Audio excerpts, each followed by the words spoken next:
Assalamu alaikum dear students, welcome to the Dr. Abdullah Academy, the most powerful physics series of the year. I hope you are all good and doing well in your life. Students आज हम एक बहुत important topic पढ़ने जा रहे हैं जो कि लॉन्ग क्वेश्चन के हवाले से और शॉर्ट क्वेश्चन के हवाले से बहुत इंपॉर्टेंट है, जिसका नाम है इंटरडिसिप्लिनरी नेचर ऑफ फिज़िक्स। इसका मतलब है कि फ़िज़िक्स का जो ताल्लुक़ है वो सिर्फ फ़िज़िक्स तक ही महदूद नहीं है और इसका जो नॉलेज है वो लिमिटेड नहीं है, बल्कि इसका जो रिश्ता है या जो इसका ताल्लुक़ है बहुत सी दूसरी फ़ील्ड्स के साथ भी होता है। फ़िज़िक्स चूँकि एक बेसिक साइंस है, एक बुनियादी साइंस की फ़ील्ड है, इसलिए जो इसके प्रिंसिपल्स हैं, जो इसके तरीके हैं, जो इसके फार्मूलाज़ हैं, वो मुख्तलिफ़ और दूसरी फ़ील्ड्स और शोबों में भी इस्तेमाल होते हैं। इस लेसन में बेसिकली हम यही देखेंगे कि फ़िज़िक्स का जो ताल्लुक़ है वो किन किन शोबों के साथ होता है और वो हमारे लिए किस तरह फ़ायदेमंद होते हैं। तो चलिए स्टूडेंट इस टॉपिक को थॉरोली रीड आउट कर लेते हैं कि इसके अंदर क्या बताया गया है। बिस्मिल्लाहिर्रहमानिर्रहीम। Interdisciplinary nature of physics, it refers to the integration and interaction of physics with various other fields के इसका जो मतलब है, इस टर्म का इंटरडिसिप्लिनरी नेचर ऑफ फिज़िक्स का जो मतलब है वो ये है कि फ़िज़िक्स का जो ताल्लुक़ है वो दूसरे जो फ़ील्ड्स हैं या जो दूसरी मज़ामीन हैं उनके साथ किस तरह से होता है। यानी जो फ़िज़िक्स है वो अकेला एक मज़मून या एक सब्जेक्ट नहीं है और ये अपने सर्कल या अपने दायरे में एक महदूद नहीं है, बल्कि जो इसके असूल हैं और जो तरीके हैं वो दूसरे मज़ामीन या दूसरे सब्जेक्ट्स के साथ भी जुड़े हुए हैं। दूसरे अल्फाज में स्टूडेंट्स आप इस तरह से कह सकते हैं कि फ़िज़िक्स एक बुर्ज का काम करती है, यानी एक पुल का काम करती है जो कि मुख्तलिफ़ मज़ामीन को, जैसे कि बायोलॉजी है, जैसे कि फ़िज़िक्स दूसरी साइंस है और इस तरह के डिफरेंट सब्जेक्ट्स को आपस में जोड़ती है। जैसे बायोलॉजी में हम देखते हैं कि सेल्स की जो मूवमेंट है उसको हम फ़िज़िक्स के असूलों के मुताबिक समझा जाता है, तो बायोलॉजी और फ़िज़िक्स जो है वो एक दूसरे के साथ जुड़ गए। इसी तरह हम मेडिकल साइंस के अंदर बीमारियों की डायग्नोसिस करते हैं, उनकी बीमारियों की तशख़ीस करते हैं।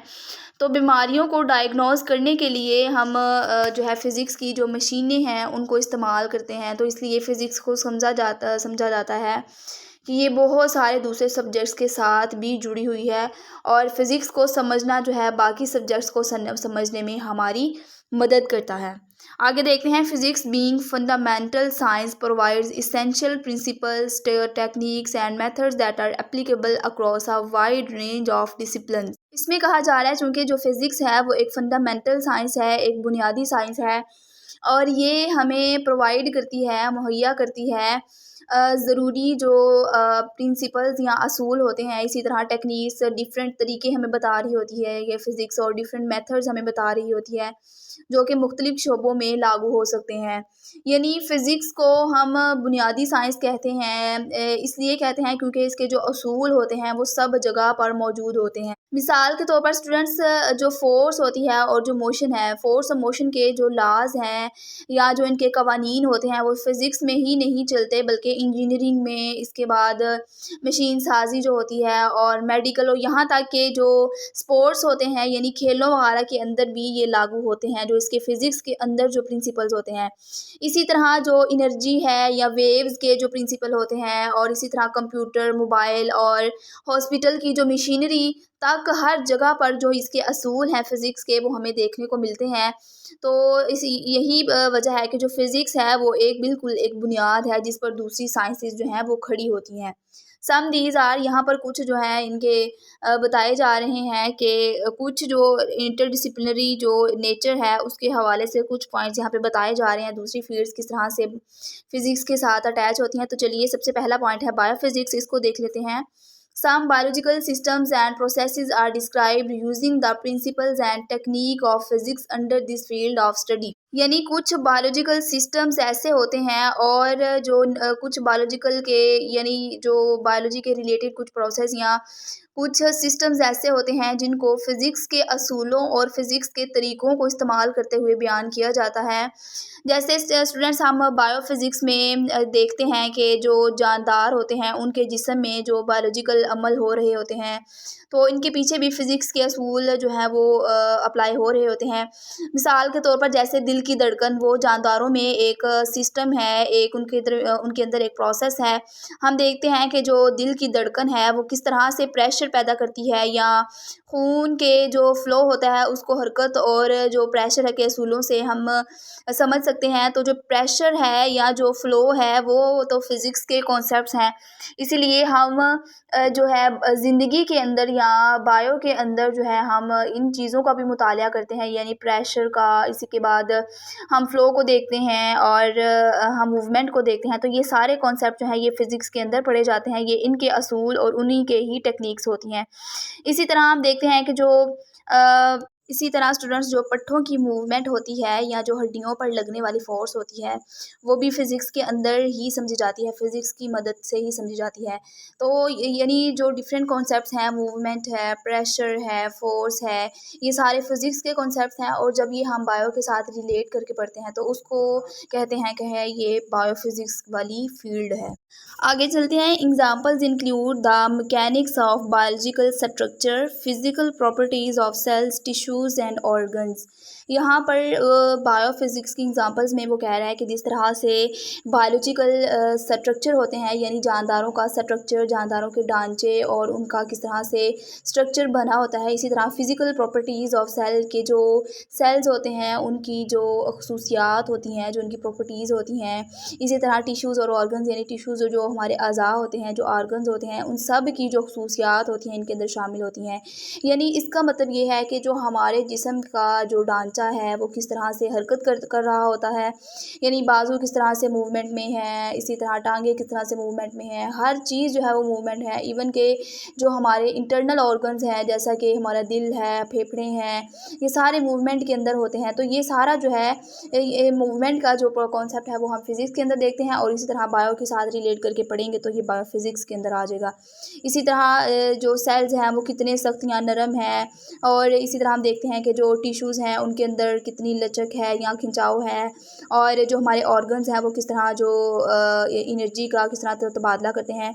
ये सब जो है ये फ़िज़िक्स के असूलों के मुताबिक ही समझा जाता है। आगे आते हैं दूसरे पॉइंट की तरफ, जो कि है मेडिकल फिजिक्स, और इसको देख लेते हैं। It applies the physical principles to develop the techniques and technologies for health diagnosis and treatment. ये जो होती है ये फिज़िक्स को असूलों को लागू करती है। कहाँ पर लागू करती है कि जो हमारे बीमारियाँ होती हैं या जो डिजीज़ होती हैं उनको डायग्नोज करना, यानी उनकी तशख़ीस करना, उनको चेकअप करना कि कौन सी बीमारी है। और ना सिर्फ ये डायग्नोज करती है बल्कि जो जितनी भी डिजीज़ होती हैं उनका ट्रीटमेंट भी करती है, और ट्रीटमेंट के जो तरीके हैं या जो टेक्नोलॉजी है वो हमें बता रही होती है फ़िज़िक्स। यानी हम बीमारियों को जो है डिटेक्ट करते हैं, उनको डायग्नोज करते हैं, तो ये भी फ़िज़िक्स के तरीके से फ़िज़िक्स के जो इंस्ट्रूमेंट होते हैं उनको ही यूज़ करते हुए, जैसे कि बुखार को चेक किया जाता है तो थर्मोमीटर के ज़रिए, और थर्मोमीटर जो है ये फ़िज़िक्स का कॉन्सेप्ट है और फ़िज़िक्स के अंदर हमने इसको पढ़ा। तो इसी तरह जो दूसरे भी जो इंस्ट्रूमेंट्स होते हैं, टूल्स होते हैं जो यहाँ मेडिकल के अंदर यूज़ किए जाते हैं, ये सब जो है ये फ़िज़िक्स के अंदर ही आ जाते हैं। हॉस्पिटल में जितनी भी मशीनें यूज़ हो रही होती हैं वो फ़िज़िक्स की ही जो होती हैं फ़िज़िक्स के ही रिलेटेड होती हैं। अगर फ़िज़िक्स ना होती तो डॉक्टर्स जो है ना ही बीमारियों को सही तौर पर पहचान सकते और ना ही जदीद तरीके से इलाज कर सकते। सो जो फ़िज़िक्स है वो मेडिकल के अंदर भी बहुत ज़्यादा यूज़ होती है। The examples including the imaging technologies techniques such as the x-rays, ultrasound, MIR and CT scan and also radiation therapy for cancer treatment. मिसालों के अंदर स्टूडेंट यहाँ पर उसने इमेजिंग टेक्नोलॉजी जो है वो कहा है कि इसके अंदर इंक्लूड होती हैं, जैसा कि एक्स-रेज़ यहाँ पे बताया गया है, अल्ट्रासाउंड है, इसी तरह एमआईआर है, सीटी स्कैन है, और कैंसर के इलाज के लिए जितनी भी रेडिएशन थेरेपीज़ हैं वो इसके अंदर आ जाती हैं। कि जो एक्स-रे होते हैं स्टूडेंट वो हड्डियों को देखने की हमें सहूलत फ़राहम करते हैं। इसी तरह जो अल्ट्रासाउंड होते हैं वो जिस्म के अंदर डाली जाती हैं और देखा जाता है कि डिफरेंट जो हमारे ऑर्गन्स होते हैं उनकी पिक्चर्स वगैरह लेने के लिए यूज़ किए जाते हैं। और जो एमआईआर है वो जो हमारा ब्रेन होता है या जो हमारा जो हार्ट होता है उसके मुतालिक जो बारीक बारीक या जो बहुत डीपली इंफॉर्मेशन है या जो डिटेल होती है वो हमें दिखा रहा होता है, और जो CT स्कैन होता है वो पूरे जिस्म का जो इंटरनल नक्शा होता है वो हमें बनाकर दे रहा होता है। इसी तरह जो कैंसर के मरीज़ों का इलाज भी जो है रेडिएशन के ज़रिए से किया जाता है, जो कि सारा फिज़िक्स की बदौलत ही होता है। सो फिज़िक्स का पता चला कि ये जो है ये मेडिकल के अंदर भी बहुत ज़्यादा अपना रोल प्ले कर रही है। उसके बाद आ जाते हैं स्टूडेंट एस्ट्रोफिज़िक्स। एस्ट्रोफिज़िक्स देख लेते हैं कि इसके अंदर क्या है। It deals with the physical properties and processes of the celestial bodies and phenomena. ये हमें कैलेस्टियल बॉडीज़ यानी जैसा कि हमने पिछले लेक्चर में भी पढ़ा था कि कैलेस्टियल बॉडीज़ जो होती हैं ये आसमानी अजसाम या फल्की अजसाम इनको बोल सकते हैं। और जितने भी ये यूनिवर्स के अंदर जितनी बॉडीज़ मौजूद होती हैं, यानी सितारे हैं, सियारे हैं, इसी तरह जो ब्लैक होल्स हैं और गैलेक्सीज़ हैं, ये उनके बारे में हमें जो है इंफॉर्मेशन प्रोवाइड कर रहे होते हैं। इनका जो प्रोसेस है वो किस तरह से होता है, इनकी खसूसियात क्या क्या होती हैं, और इनका जो फिनोमिना है यानी जो इनका अमल है किस तरह से बनते हैं, किस तरह ये बढ़ते हैं, किस तरह ये कम होते हैं, ये सारा हमें बयान करके बता रहा होता है कि हमारी जो कायनात है वो कहाँ तक फैली हुई है, यूनिवर्स का जो वसअत है वो कहाँ तक है। ये हमें बता रहा होता है कि जो सितारे हैं वो किस तरह से मूवमेंट कर रहे होते हैं, और सितारे किस तरह वो चमक रहे होते हैं, और जो एनर्जी है वो रिलीज़ कर रहे होते हैं, और ब्लैक होल्स किस तरह से वजूद में आते हैं। तो ये सारी डिटेल हमें यूनिवर्स के बारे में दे रही होती है।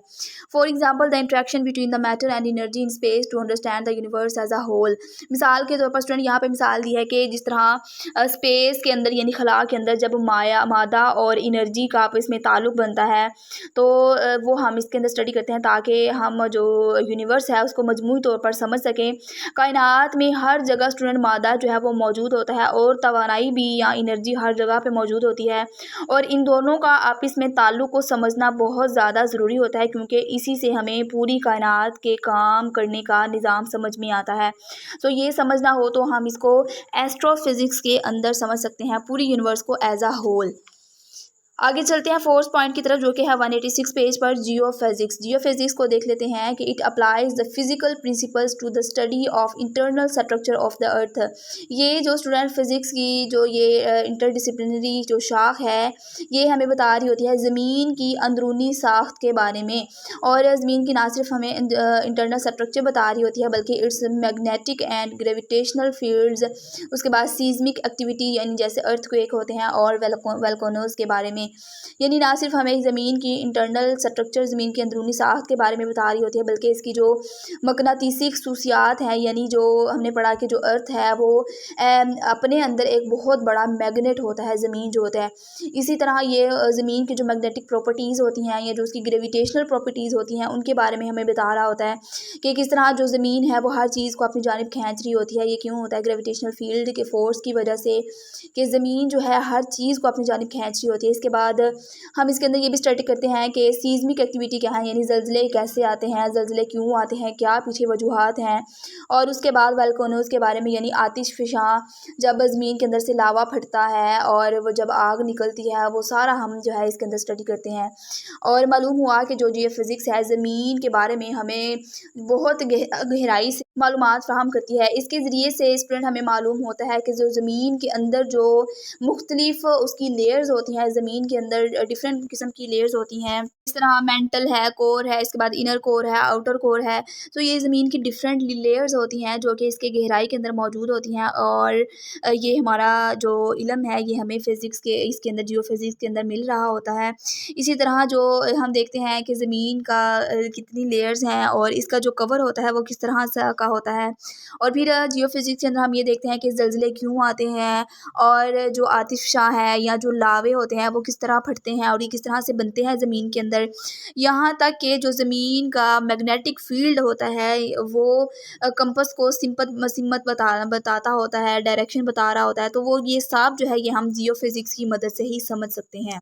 आगे देखते हैं स्टूडेंट 5 वाला पॉइंट है क्लाइमेट फिज़िक्स के। क्लाइमेट का मानी ही ये है कि माहौल और जो वेदर वगैरह वेदर कंडीशन होती है वो किस तरह से चेंज हो रही होती है, और कैसे सीज़न आते जाते हैं, ये सारा हम क्लाइमेट फिज़िक्स के अंदर स्टडी करते हैं। तो देख लेते हैं इसको।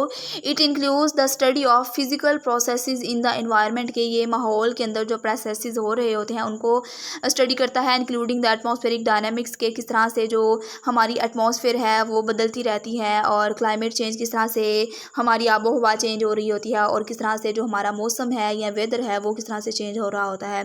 तो यहाँ से हमें ये पता चलता है कि जो क्लाइमेट फिज़िक्स है ये हमें ये बता रही होती है कि मौसम क्यों बदलता है, सर्दी, गर्मी, बहार, ख़ज़ां ये क्यों और कैसे एक ही चेन के अंदर आ रही होती हैं।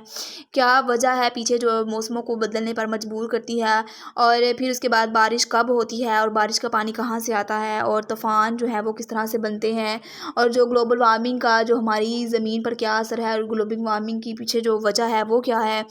ये जो फ़ील्ड है ये बहुत अहम है क्योंकि ये हमें आने वाले जो वक़्त के मौसमी हालात होती है उसके बारे में हमें प्रिडिक्शन करके दे रही होती है। सो ये जो होती है ये वाली फ़ील्ड बहुत ज़्यादा इंपॉर्टेंस रखती है।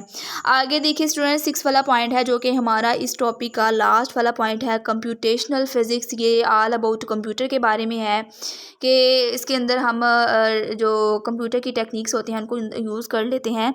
इसको देखते हैं। It is about the use of computational techniques and method to solve the complex physical problems. ये हमें कंप्यूटेशनल टेक्निकों का इस्तेमाल करने के बारे में बता रहा होता है ताकि मुश्किल जो फ़िज़िकल प्रॉब्लम्स हैं उनको हल किया जा सके।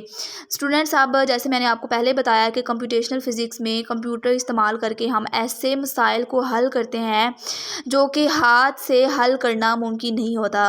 मिसाल के तौर पर जैसे कि एटम के अंदर ज़रात की हरकत को देखना, पार्टिकल्स की मूवमेंट को देखना, या जो यूनिवर्स के अंदर जो ये गैलेक्सीज़ होती हैं उनको वैसे पता लगाना, तो ये बहुत मुश्किल हो जाता है। इसीलिए कंप्यूटर को यूज़ करते हुए जो है ये बड़े बड़े काम लिए जाते हैं, और इससे क्या होता है कि हमारा टाइम भी बच जाता है और जो हमारे रिज़ल्ट्स हमें मिलते हैं वो भी ज़्यादा दुरुस्तगी के साथ मिल जाते हैं। हम रोज़मर्रा ज़िंदगी में जो है हर काम जो है हमारा कंप्यूटर पे डिपेंडेंट है, चाहे वो स्कूल है, कॉलेज है, यूनिवर्सिटीज़ हैं, हॉस्पिटल्स हैं, चाहे ऑफिसेज़ हैं, चाहे बैंक्स हैं, जिस भी फील्ड में चले जाएं कंप्यूटर जो है वो हर फील्ड में अब मस्ट हो चुका है। बच्चों की स्टडी से लेकर जो है ये डिजीज़ की डायग्नोसिस और ट्रीटमेंट तक हर चीज़ जो है वो कंप्यूटर पे डिपेंडेंट है, और कंप्यूटर के बगैर जो है वो कोई भी चीज़ ईजी और इतनी ज़्यादा एफिशिएंट नहीं हो सकती। सो कंप्यूटर ने बहुत ज़्यादा रोल प्ले किया है हर फील्ड के अंदर। इसलिए जो कंप्यूटेशनल फिज़िक्स है ये तो बहुत बहुत बहुत इंपॉर्टेंट है। सो यहाँ तक था स्टूडेंट हमारे 6 पॉइंट थे। इसको हमने अच्छे से कवर किया कि जो फिज़िक्स है वो अपने आप में एक फ़ील्ड नहीं है, बल्कि ये डिफरेंट फील्ड्स के साथ इसका इंट्रैक्शन होता है।